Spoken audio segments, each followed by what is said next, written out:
In this lesson, we're going to look at polynomial functions.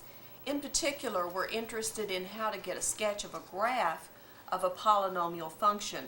As we go along and look at some of these examples, we'll be talking about characteristics of graphs of polynomial functions, and we'll give you suggestions that will help you to be able to sketch these graphs fairly quickly. Now, before we start on doing some graphing, I want us to look at the definition of a polynomial function. And I think you'll find after we look at this definition, you already have some familiarity with certain types of polynomial functions. A polynomial function of degree n is given by this equation. Now we read this p of x, that's just like our function f of x notation.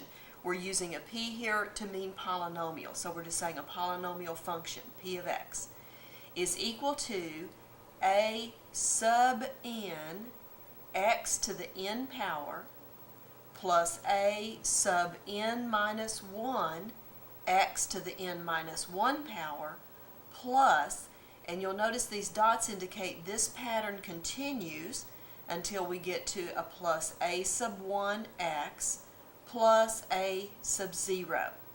You'll notice here a sub n cannot be 0. This first one right here cannot be 0. And the real numbers, a sub 0, a sub 1, etc. to a sub n, are called coefficients of the polynomial. The leading coefficient is a sub n, that's this one here, and the constant is a sub 0. Now, let's look at this and let's talk about the structure here for our polynomial function. These a sub n's are simply indicating real numbers. So this might be like a 5, okay? This is an exponent, of course, so you have some number times x to a power plus another number times x, and you'll notice this power is 1 less than this one. We will continue that pattern of having decreasing powers of x until finally we have a number times x to the first power, and then finally a constant term that just has a real number value. You'll notice there's no power of x. So all this means is that we have a function consisting of numbers times powers of x, and these powers of x are going to be positive whole number coefficient, or exponents rather, and they will be arranged in what we call descending powers, okay? Now these little subscripts, a sub n minus 1, these subscripts are just to distinguish between the coefficients. So this would, if say was the x cubed power, this would be a sub 3. A sub 3 just means the coefficient or the number in front of x cubed. Now I know you've seen lots of polynomial functions in other math courses, but perhaps you haven't graphed too many of those. Now we're going to start with a certain class of functions that we sometimes refer to as simply power functions. These are very simple polynomial functions that contain only one term. If you recall, when you have a polynomial that only contains one term, that's referred to as a monomial. So these will be monomial type functions, and we're keeping them very simple. We just have a power of x where our coefficient is 1. Now let's take a look at some of these. You'll notice I'm asked to graph 4 things here. Y equals x. Notice this is a polynomial function. I have x to the first power. Y equals x squared, y equals x cubed, and y equals x to the 4th. Now notice in these particular functions, if you go back to your definition of a polynomial function, we have a number, in this case 1, times a power of x. You'll notice the only restriction on the coefficients is that the number in front of our largest power of x cannot be 0. So here I have 1x squared. I don't have to have the x term or the constant. In other words, the a1 can be 0 and the a sub 0 can also be 0, which they are in these particular types of polynomial functions. Now, I hope that you already know these graphs. Of course, y equals x is sometimes referred to as a line, isn't it? Or a linear equation because we have x to the first power. And of course, we know that this line goes through 0, 0, 1, 1, 2, 2, negative 1, negative 1, and so forth. So our first polynomial function graph is simply going to be the line right through the origin like that. Okay? Now, you also should be familiar already with y equals x squared. That's going to be a parabola, isn't it? We know it goes through 0, 0, 1, 1, 2, 4, negative 1, 1, negative 2, 4, and so forth. Notice for y equals x squared, if x is 1/2, y is going to be 1/4. So this parabola will be a little bit below that line at x equals 1/2. So your parabola is going to come down below. Notice it will cross the line at 1, 1, and then it will go on up through the 2, 4 point and so on. And on this side, your parabola will come up and go up this way. So we have our first degree polynomial function graphed here and our second degree simple polynomial or power function graphed here. Now let's look at y equals x cubed. I'm going to use this other graph so we don't get too cluttered. You probably already know something about the x cubed graph. You should. It's one of your basic functions. It goes through 0, 0, 1, 1. It goes through 2, 8. I think that'll be just above there. Negative 1, negative 1, negative 2, negative 8. So we have our y equals x cubed graph coming up like this. Okay. And finally, this last graph is y equals x to the fourth. Now, I don't know if you've graphed y equals x to the fourth before or not, but let's get a few points. Notice again, if x is 0, so is y. So we'll go through the origin. If x is 1, y is also 1. We're going to go through this point. Of course, whenever x is 2, y is going to be 16, isn't it? 2 to the fourth power is 16. Notice on the cube graph, we were at 2, 8. So on the fourth power, we're going to be at 2, 16. That's going to be way high up here. I can't even show that perhaps exactly on my graph. Notice negative 1 to the fourth power is positive 1. And negative 2 to the fourth power is going to be that positive 16 again, way up there. If x is 1/2, 1/2 to the fourth power is 1/16. That's going to be very, very barely above the x-axis. Negative 1/2 would do the same thing. On this x to the fourth graph, it's a little bit hard to see here on the screen. What you have is a graph that looks somewhat like y equals x squared, but it goes up much faster than y equals x squared. Down here, it's a little bit flatter. Notice here, when x is 1/2, y is 1/4. Here, when x is 1/2, y is 1/16.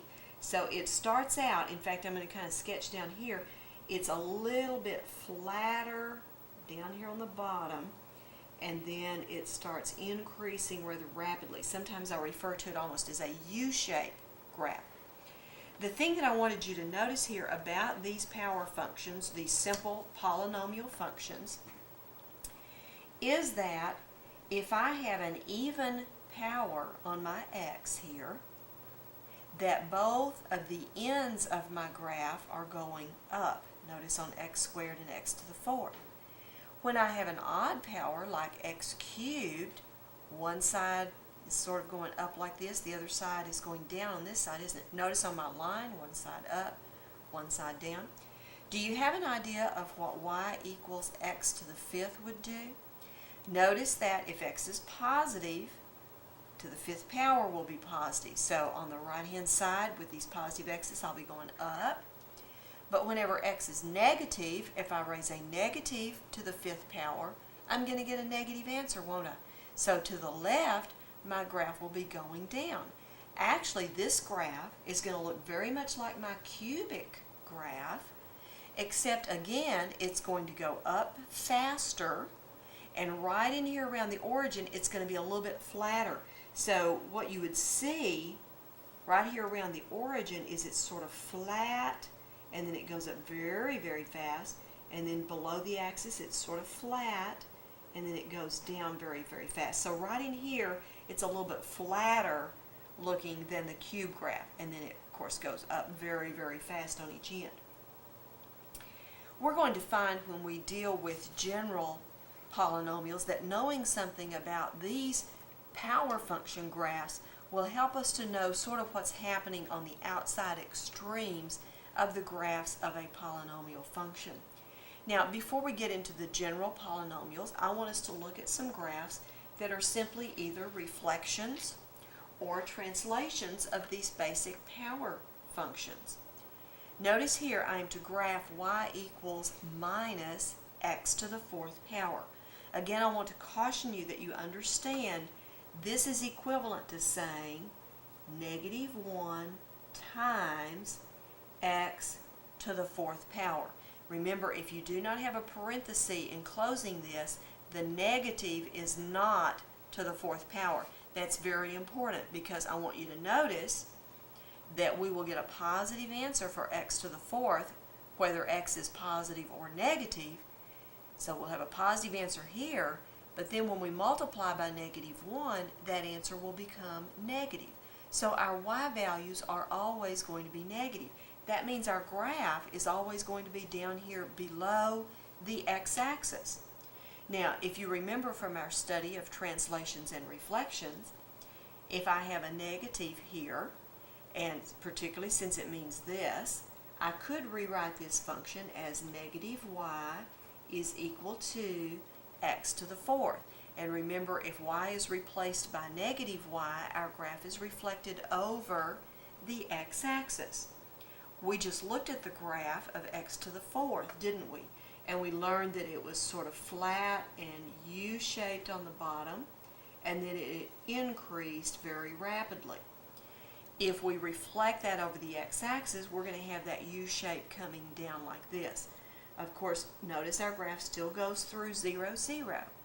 Whenever x is 1, 1 to the fourth is 1, that makes it negative 1. So 1, negative 1. Negative 1 to the fourth is positive 1. The negative in front makes it negative 1.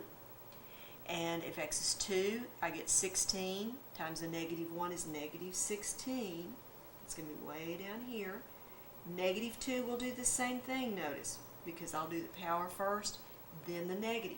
So what I'm getting is this sort of flat U-shaped thing, but it's coming downward instead of going upward like the y equal x to the fourth graph did in our last example.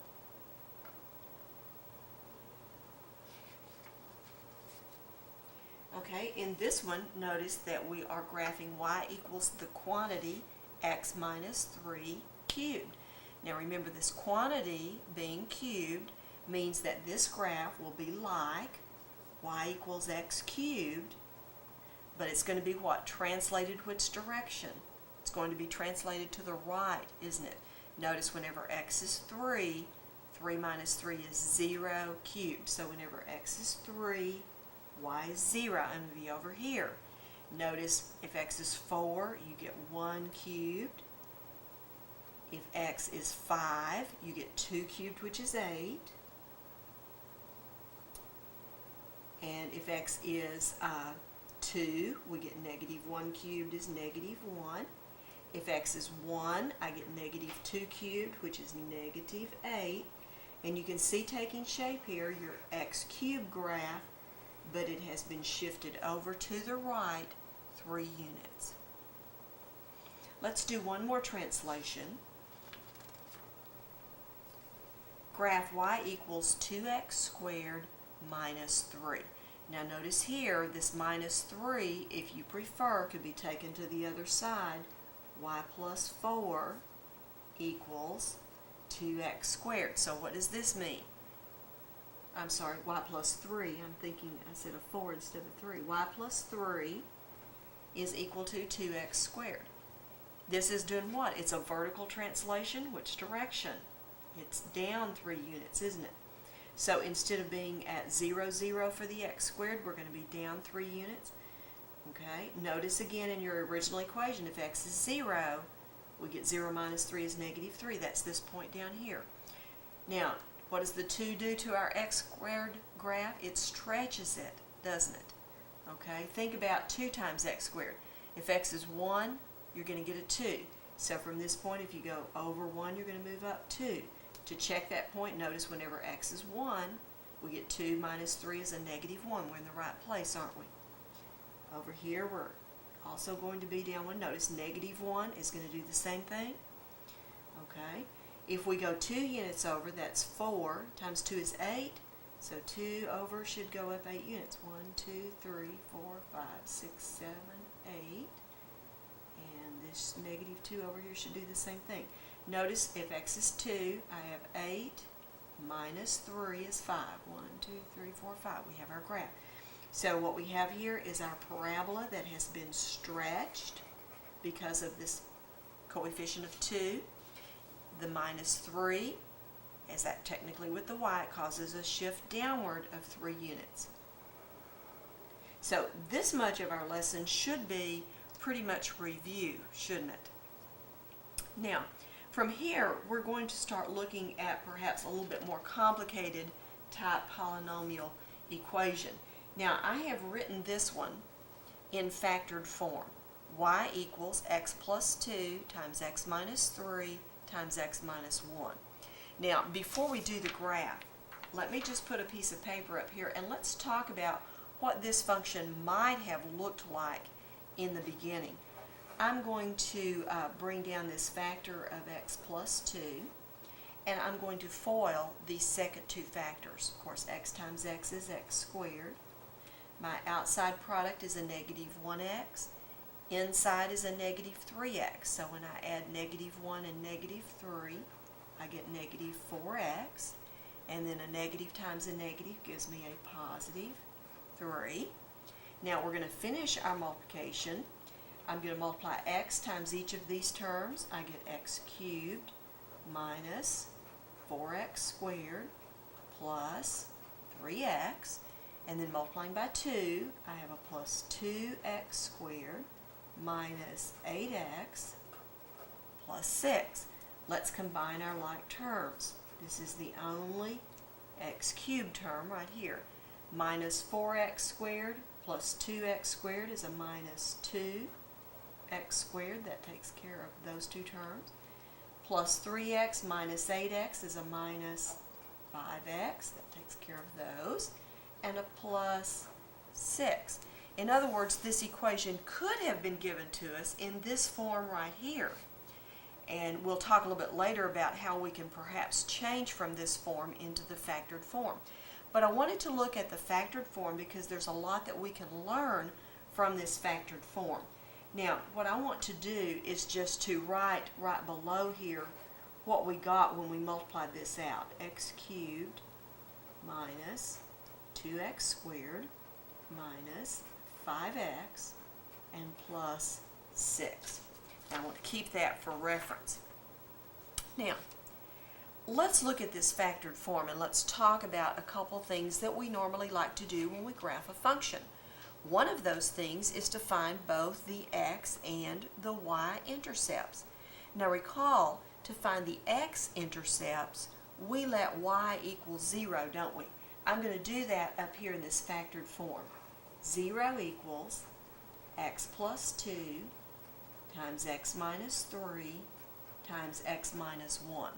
Now, I think you can see why we wanted the factors, because if we have this thing factored and we have a 0 over here, we know one of these factors must be equal to 0. So either x plus 2 equals 0, which gives me an x of negative 2, or x minus 3 equals 0, which gives me an x of 3, or x minus 1 equals 0, which gives me an x of 1. Now what I've just found here is that if x is negative 2, I get 0 for y. If x is 3, I get 0 for y. Or if x is 1, I get 0 for y.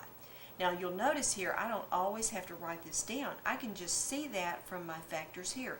This factor is going to give me negative 2 for x. This one's going to give me 3 for x.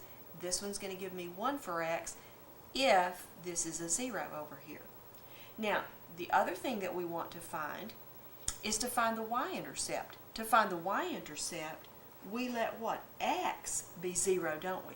Well, notice here, 0 plus 2 would be a 2. Notice we're multiplying. 0 minus 3 is a negative 3. 0 minus 1 is a negative 1. Well, let's multiply those. I have what? Negative 6 times negative 1 is a positive 6. So whenever x is 0, y is 6.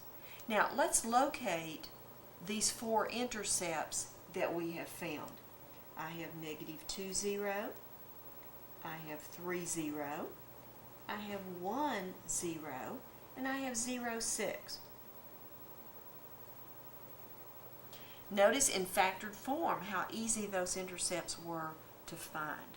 Now, sometimes, instead of using the word intercepts here for our x-intercepts, we sometimes refer to these as being zeros of our polynomial. And we're going to look at a definition of that here in just a little while. Basically, by a zero of a polynomial, we mean those x values that will make y become 0. Okay? Now, we've got some points here, but we need to sort of fill in some information and see what's taking place. Now, I'm going to do this a long way for right now, but when we get into this and work a little bit more, we're going to sort of bypass some of this lengthy stuff. What I want to do first is to pick a point that is to the left of this last x-intercept over here on the left-hand side. So I want to pick negative 3 for my x value, and I want to see what happens to y. Now, we can actually substitute it in here or here. I think I'm going to put it in up here. If x is a negative 3, negative 3 plus 2 is a negative 1. I'm going to write that down. Negative 3 minus 3 is a negative 6. And negative 3 minus 1 is a negative 4. Now, you'll notice my answer is going to be negative, isn't it? Okay. And if I multiply these, I get 6 times 4 is 24. It's negative, and notice it's way, way down here. Well, I want to point out, notice that any number to the left of negative 2, whether it's negative 3, negative 4, negative 5, or whatever, will make this factor negative, this factor negative, and this factor negative. So to the left of this negative 2x value, all of my y values are going to be negative. Now you'll find out that basically what happens is that your y values as you go this direction will continue to be even larger in absolute value, but they will be negative values. Now what I'm going to do, since that's so large, I'm just going to show that from this point my graph is going to be going way down like this. Okay? Now we might think, because of this point here, notice when we're going in order of our x values, we've got this point up here. So we might suspect our graph is going to come up here and then come back down to this point right here, and you're going to find out that's exactly what happens. Let's go ahead and substitute negative 1 in for x and get our y value here. Negative 1 plus 2 is a positive 1. Negative 1 minus 3 is a negative 4. Negative 1 minus 1 is a negative 2. Notice here when I multiply, I get a positive 8. So when x is negative 1, I get a positive 8. That's up there, isn't it? Now, what happens is our graph comes up to this point. It comes back down through this intercept right here, and it's going to come down to here. Okay? Again, I want you to notice, if you pick a number between negative 2 and positive 1, okay, this is going to be a positive factor, isn't it? Between negative 2 and positive 1, this is going to be negative. And between negative 2 and positive 1, this is going to be negative. So we're always going to get a positive answer, just like we did here, for any of these numbers right here. Okay? Now, let's continue. Between this x value and this x value, we have an x value of 2. Okay, so let me put down x equals 2. 2 plus 2 is 4 here. 2 minus 3 is negative 1. And 2 minus 1 is positive 1. Notice here I get a negative 4. 2 gives me 1, 2, 3, negative 4. Any number between 1 and 3 this is going to be positive. Between 1 and 3, this is going to be negative. Between 1 and 3, this is going to be positive. I'm always going to get a negative answer, won't I? So we're going to come down and then back up to here, okay? Now, once we get past x equals 3, I want you to notice something. Anything larger than 3, if I add 2, is positive. Anything larger than 3 minus 3 is positive. Anything larger than 3 minus 1 is positive. All my answers will be positive. And you'll find out that they just continue to increase in value like that. Now, we're not, of course, going to spend this much time or detail on every one of these graphs, so I want to talk about a few key points here. As we started out, if our problem is factored, then we definitely want to get our x and our y-intercepts and locate those points. And remember, these x-intercepts are referred to as zeros. In between these successive zeros like this, between here and here, your graph will either always be positive or always negative. Notice between these two it was always positive. Between these two it was always negative. Okay? So we really just need to put in one value or something to determine whether we have a positive or a negative.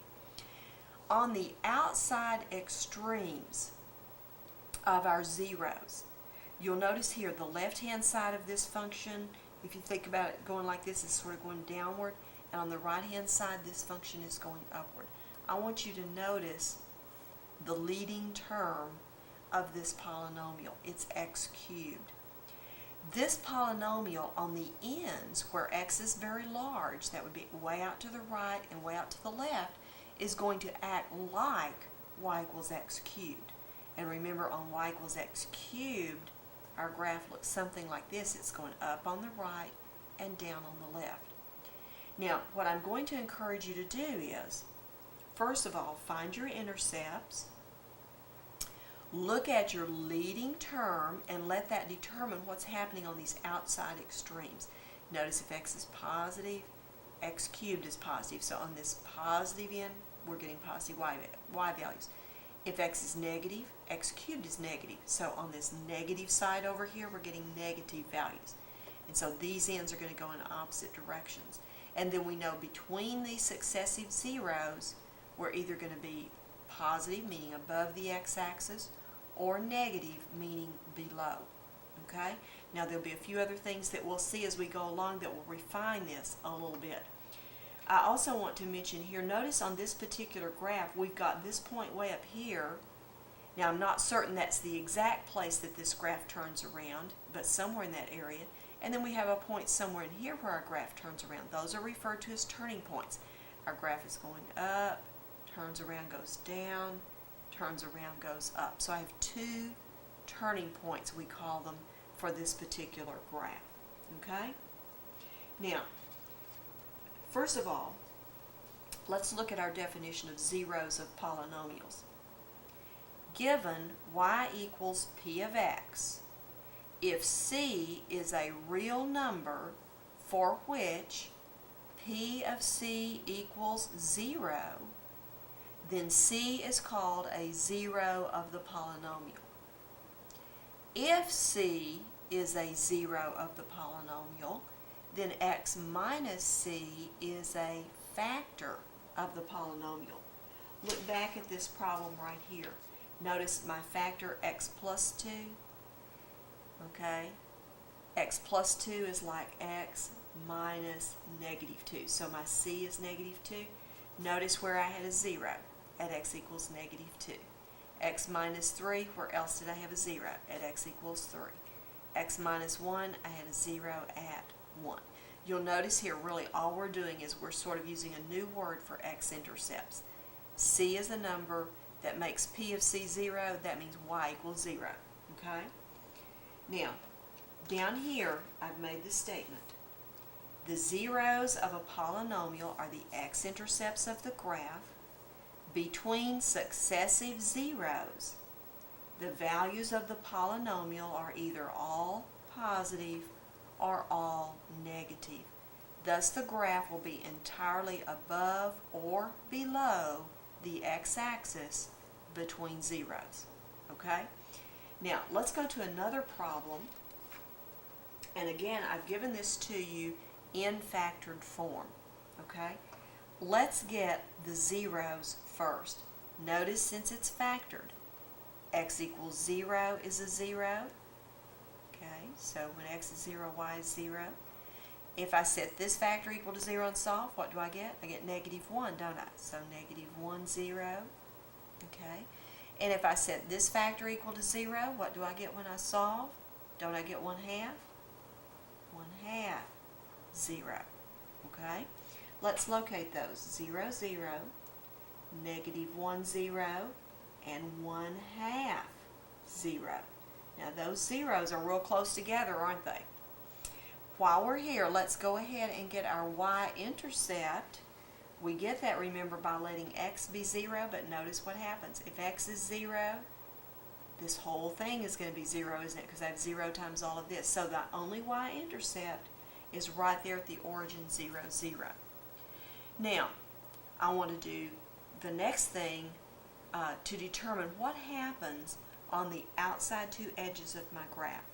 Now, to do that, I need to look at the leading term. And I don't want to multiply all of this out like I did before. So all I need to worry about, that leading term, is the one with the largest power of x. Notice here, if I square this out, I'll get x squared, right? So x times x squared times 2x will be my largest power. So my leading term is going to be x times x squared is x cubed times 2x is 2x to the 4th power. Do you see that? Since my leading term is 2x to the 4th, my graph is going to act like this on each end. So notice if x is positive, a positive to the 4th power is positive times 2 is still positive, isn't it? So that tells me, find this last intercept over here on the right where x is positive. From this intercept, my graph is always going to be positive. So this will go up, and it'll go up rather steeply because of that 4th power. Okay? Now, this intercept over here on the left-hand side, notice over here I have negative x's on this side. Notice if x is negative, a negative to the 4th power will be positive times 2 will still be positive. So on this side, I'm also getting positive y values. So that tells me on each end, my graph is going to be going up rather steeply because of my leading term here. Now, we know that between successive zeros, my graph is either always positive above the x-axis or always negative, always below. So what we're going to do is to pick a number between these zeros. That would have to be negative 1/2, wouldn't it? Okay? I'm just going to say, let x be negative 1/2. Now, I'm not going to get the value, but what I am going to do is to determine, is this positive or is this negative? So let's look. This first factor, if x is negative 1/2, would be negative, wouldn't it? Okay? Look at this second factor. Notice it doesn't really matter what x is, because what are we going to do to that factor? We're going to square, right? So negative 1/2 plus 1 is positive, squared is positive. And in my last factor, okay, 2 times a negative 1/2 would be a negative 1. Negative 1 minus 1 is a negative 2. It's negative. What happens when you multiply two negatives and a positive? You get a positive answer, don't you? Okay? So between negative 1 and 0, my graph is positive. That means it's got to come up this way, like that. Now, I'm not sure how far it comes up, but I know it's above the x-axis. Okay? Now, between 0 and 1/2, let's pick positive 1/4. That's between there, isn't it? Now, again, don't forget, all we're concerned about is the sign. Well, if x is 1/4, that factor is positive. 1/4 plus 1, if I square that, I get a positive. Now, 2 times 1/4 is 2/4 or 1/2. 1/2 subtract 1 is negative. So what does that mean if I multiply two positives times a negative? I get a negative, don't I? So between this 0 and 1/2, my graph is negative. It goes below the x-axis. Now I'm going to sort of blow that up a little bit here without the lines. Our graph comes down, it turns around and goes back up, okay, then it comes across the x-axis and goes back up there. But you'll notice at this point right here, okay, we just touch the x-axis and go back up, okay, and then we come back down and cross the x-axis here at 0, 0, and then go back across at 1/2. Now, let me show you something here that will give you a hint on how to know whether you cross or touch. Notice x equals 0 coming from that factor right there. This factor only happens one time. My x equals 1/2 that comes from this factor, that factor only happens one time. Notice at your graph on 0 and at 1/2, your graph is crossing the x-axis. But notice at x equals -1, that comes from this factor. This factor happens twice. Because that happens twice, notice your graph did not cross the x-axis, but it merely touched it and went back up. We can generalize this. If you have a factor that occurs an odd number of times, and 1 is odd, then the 0 from those factors will cause your graph at that point to cross the x-axis. But if you have a factor that occurs an even number of times, the 0 from that factor, when you locate it, your graph will simply touch and turn back around. It will not cross the x-axis at that point. Now, let's sort of look at where we are then in terms of graphing these polynomial functions. First of all, I talked about turning points. A polynomial of degree n can have at most n minus 1 turning points. So if my degree is 3, 3 minus 1 is 2. So if I have a third degree polynomial, I can have at most 2 turning points. Now at most means no more than. Let me put this graph back up here that we had earlier on the cubic. Remember the cube? How many turning points did I have? I had 2. Third power, I had 2 turning points.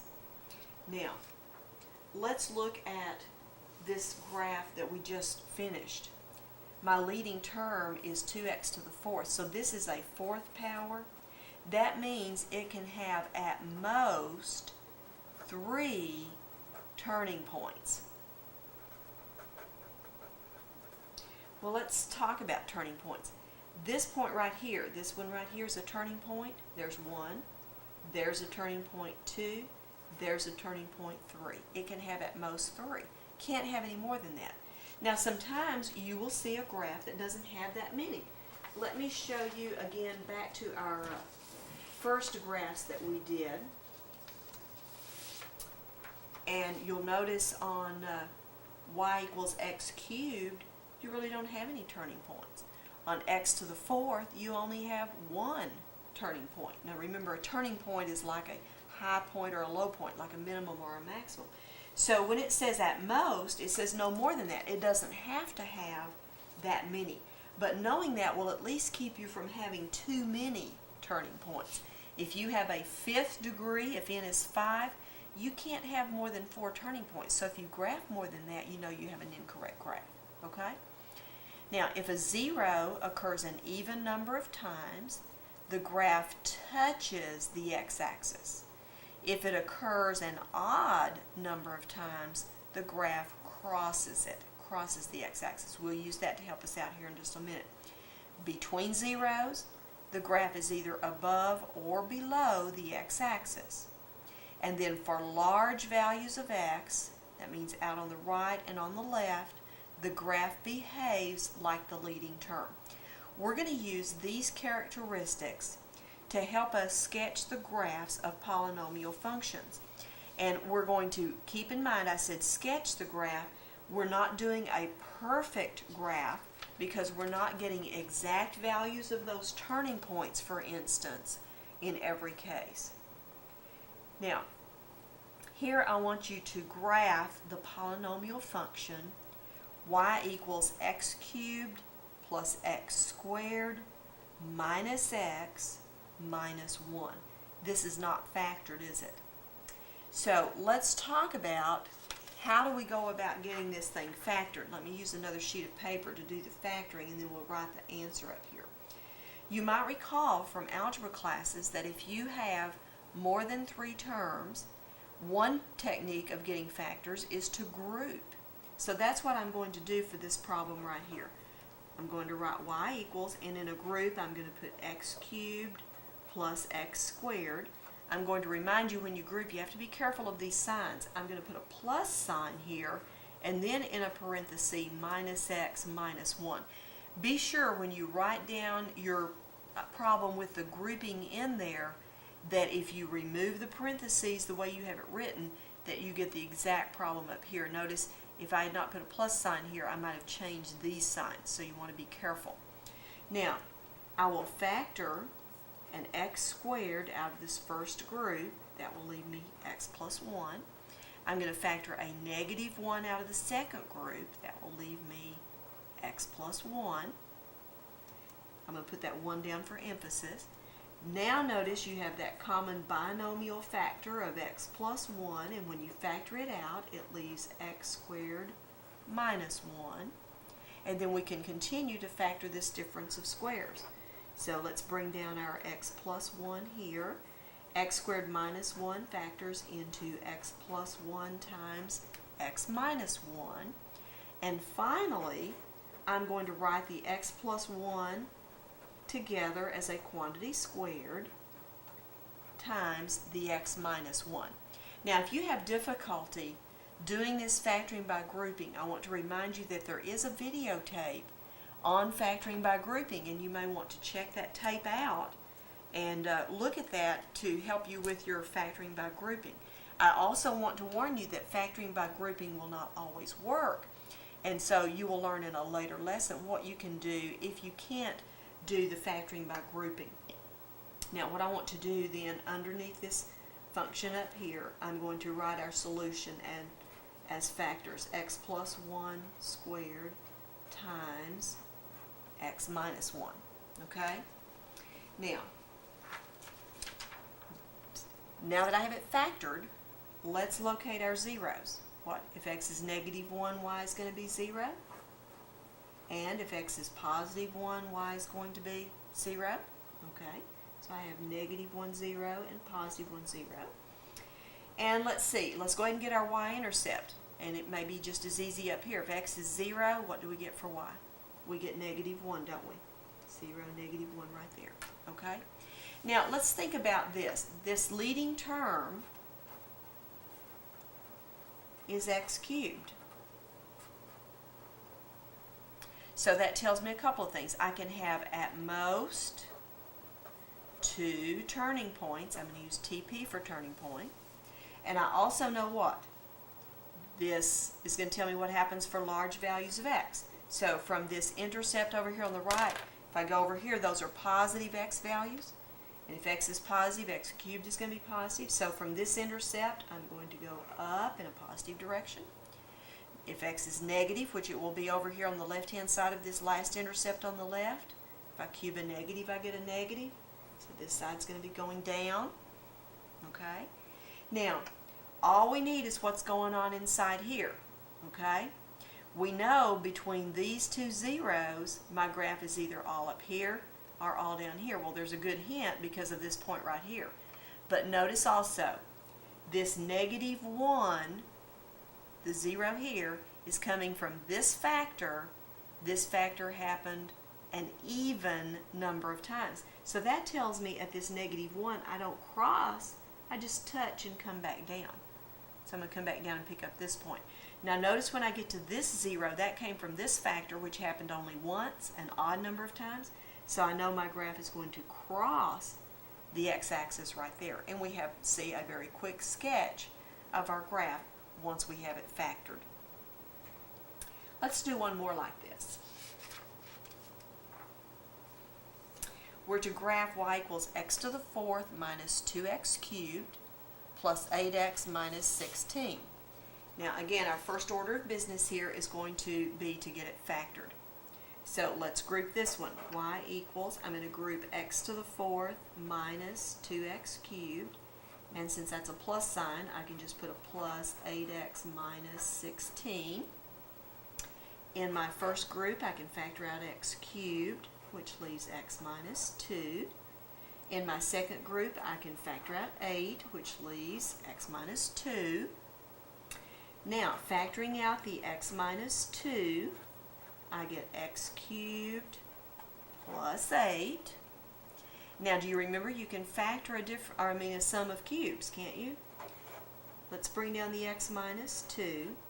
Recall your first factor are going to be these cube roots with the same sign, so x plus 2 is my first factor, and then work from this one. Square the first one, opposite sign is negative, first times second, that'd be 2x, and then square the second one, plus 4. Again, if it's been a while since you've done this and you need help on factoring that sum of cubes, we also have videotapes out on factoring sum and difference of cubes. So you may want to go back again and check out those videos on factoring if you're having difficulty. Now, I want us to just be sure that we can't factor any further. Notice this quadratic factor that we have right here. Is there any way to factor that? I think if you try your trial and error, you're going to find out that there in fact is no way. I also want to show you that if I take x squared minus 2x plus 4, if I set that equal to 0, there's not going to be any solutions. Remember your quadratic formula? Let's use the quadratic formula and see what happens here. Minus b would be a positive 2 plus or minus square root. B squared would be 4. And then you have minus 4 times the product of a and c. Well, 1 times 4 is a 4 for a times c. This is all over 2 times a, or 2.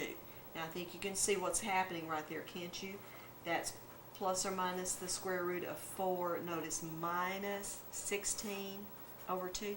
This is not going to be real, is it? This is not real. I'm going to get a complex answer. Okay? So that tells me there's no solution to this equation like this, and so it cannot be factored. Okay? So let's go up here and write y equals x minus 2, x plus 2, and x squared minus 2x plus 4. Now, our zeros are going to come only from these first two factors because we've seen this last factor cannot be equal to 0. There's no solution. So I'll have an intercept at 2, 0 and at negative 2, 0. These are going to be my zeros. 2, 0, negative 2, 0. Okay? Now, look at your original function. If x is 0, what's y going to be? Negative 16. So 0, this is a negative 16, let's just say it's way down here somewhere. Okay? What's your leading term? Leading term is x to the fourth. So what do you know about x to the fourth? It's going to be going up on both sides, right? Because no matter whether x is positive or negative, when you raise it to the fourth power, you get a positive. So from this last intercept on the right, we're going up. Last intercept on the left, both sides going up.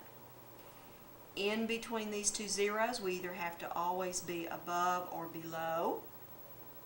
This point down here says we're probably below, but notice again, this only happens once, so we're going to cross the x-axis here.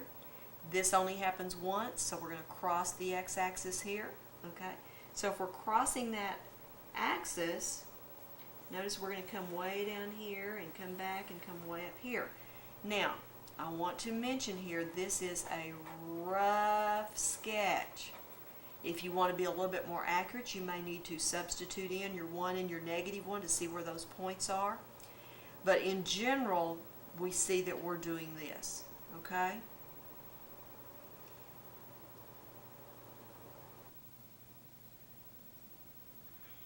Now let's sort of review what we've done so far. What we're trying to do here is just get a rough sketch of these polynomial graphs. We know that we want to try to get the factors so that we can find the zeros. We can look at the leading term to know what's happening on both the left and right hand extremes of this function, whether both sides are going up, both going down, or perhaps going in opposite directions. Our leading term also will tell us the most number of turning points that we can have, so that we'll know not to have more than that. And then we know that between our zeros, we're either always above or below the x-axis, and we can know whether we cross or touch at each of these zeros by seeing how many times those factors occur that those zeros are coming from.